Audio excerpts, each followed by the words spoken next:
Hi everyone, Radhe Radhe, जय श्री कृष्ण। आज आपण नवरात्री निमित्त यल्लम्मा देवीची रंगोली काढणार आहोत। तर आपण तिचा पहिले फेस काढून घेतला, चेहरा काढून घेतला आणि तिला आता कपाळावर कुंकू लावणार आहोत। आता तिचा हा टोप आपण काढणार आहोत आणि आता त्याच्यावर एक सिंह काढणार आहोत आणि त्याला आपला टोप तयार होत आहे। लगभग झाल्यालाच आहे आपला हा टोप तयार आणि हा टोप तयार। आता तिला साडी नेसवूया।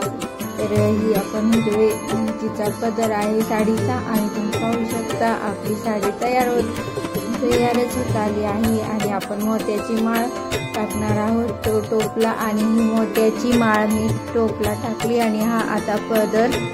तर तुम्ही पाहू शकता आपला पदर ही तयार झालेला आहे।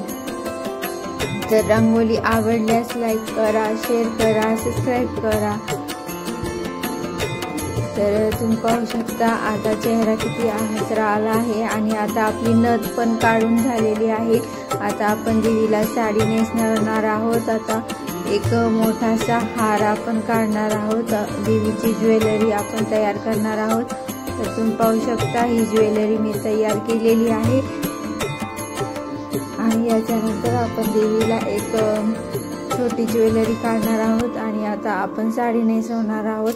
तर हे तुम्ही पाहू शकता देवीची आपण साडी तयार करत आहोत। तर ती रेड कलरची आहे आणि रेड कलर आपण दिलेला आहे साडीला। आता देवीचा चेहरा वगैरे किती उठून दिसत आहे आणि येलो कलरचे काठ त्या साडीला येतील।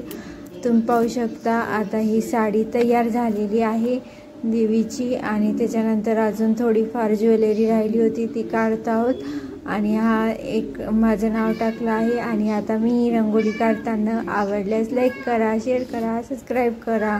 थँक्यू, धन्यवाद, राधे राधे, जय श्री कृष्ण। व्हिडिओ आवडल्यास लाईक करा, अच्छा लगे तो लाईक कीजिए। थँक्यू, धन्यवाद, सबस्क्राईब माय यूट्यूब चॅनल। जय माता दी, आई राजा उदय दे, सदानंदीचा उदय दे, बोल तुळजा भवानी माता की जय, यल्लम्मा माता की जय, खंडेश्वरी माता की